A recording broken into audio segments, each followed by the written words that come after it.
So howdy YouTube, we got a 2017 KX250 we're going to be looking at today. I'm going to be setting up my review for it.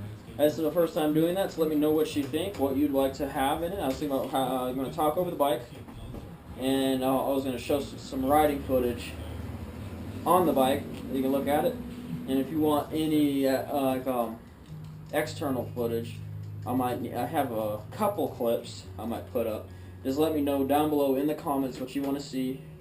And the only thing I've seen so far is magazine reviews, which are pretty, I don't want to say biased, but I always see all those guys have their own bike they like to ride. And say, I've been racing, not me, but I'm using them as an example. So say they like to race a Cowie all the time.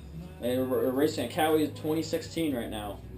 Guys, say a good amateur rider or pro rider or whatever the hell, it doesn't matter, all the same. And he's just used to riding that bike.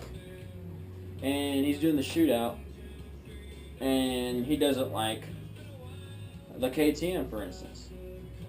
KTM they're usually, the new ones are better, but let's go with the stereotypes. Force suspended, okay handling, good brakes. It's just, motors, it's pretty soft on the bottom, not much mid-range. And he doesn't like that because Cowie's big punch in the mid-range. He doesn't like the touchy brakes, and he doesn't like the shitty suspension. Actually, I agree with that. Suspension KTMs are fucking horrible. They're getting better, but they're goddamn awful. Like any properly set up Japanese bike would just wipe the floor with any KTM. That's my opinion. You can tear it up in the comments and tell me what you want. But I've ridden every single bike in the last 5 years, and I'm like, rode a Honda, Yamaha, Cowie, Suzuki. I've owned all the bikes for the years. I have to say the Honda 250f was fun to ride. Wish it had more power. I really like the power on this, and I like the Yamaha a lot. I just don't like the front end. Hunts around too much. Suspension is okay, I guess. And then the what else is there? KTM. KTM was okay, but like I said, suspension just threw it away. And I'm like, I would do it myself. I'm getting to the point where I don't like tuners. You can't. If you don't like it, you're stuck with it until he can fit you in, and who knows how long that'll take. So I'm like, if I don't like it, I can tear it apart, do it myself. It takes like a couple hours in your garage, and you learn a lot. And then if you're at the track, you can set the clickers, and clickers, depending on where your clickers are at, you have to have good oil in your suspension. If your oil's shot, and say you've been riding it for years, 5 years, say your bike's 5 years old, you've been riding it for 5 years, and your suspension is, you say you're all the way in. I see this all the time. People are all the way in on their clickers. You know why? That's the dampening. There's no dampening in the forks. And they're like, oh, I'm just getting faster. I need it to be stiff. I'm like, no, you have almost no dampening because your oil's so fucking old. You're probably destroyed your components at the same time. So you probably need new seals. Hopefully the chambers are okay. And your needs cleaned out and replaced with fresh oil. But that comes down. It's not you're getting faster. It's because your clicker should be in a certain range. But anyways, getting off topic again. Digging the bike. Turns great. Turns like a Suzuki. Some people may bust my balls for that, but I've rode a Suzuki for 4 years, so I know how they turn. So when I say this guy turns pretty well, it turns better than my Husky. I had a Husky 2-stroke, 250 is what I'm coming off of.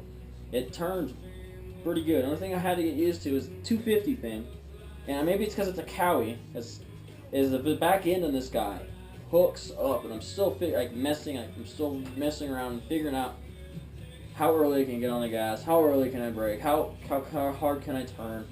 That just takes time. Good tires. I need to get new tires on this too. Help a lot. And then the thing we're gonna get to, which is best part of it, my favorite part of this bike, is the motor.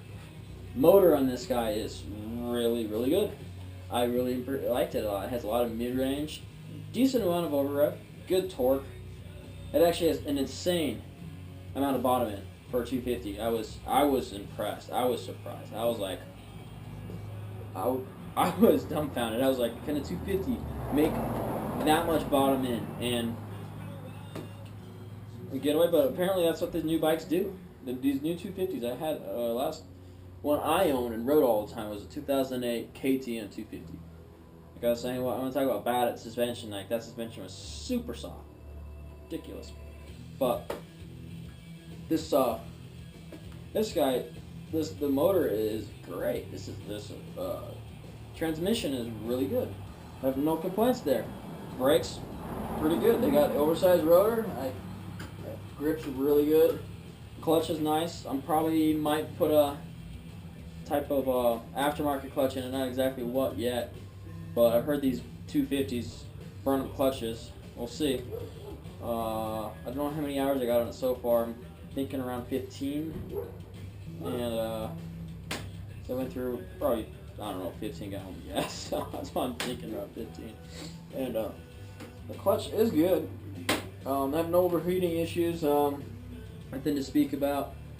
Really dig the suspension. Suspension is stock. Just set the sag, go. Running clicker is pretty close to stock. I had to mess with the preload a little bit. Get that where you want to be. These forks are oil, so I don't have any of the fancy air stuff. Not a big fan of the air forks. Don't like them. And that's it. If you like, I'll put a video at the end of me riding at Lakewood for a lap. And I'm really digging this bike. And for my weight, 180 pounds, it can pull you around pretty good still. Nothing bad to say about it all. Anyways, if you dig this video, like it. If you have a question, any future content you want to think about having out, put that in the description below. This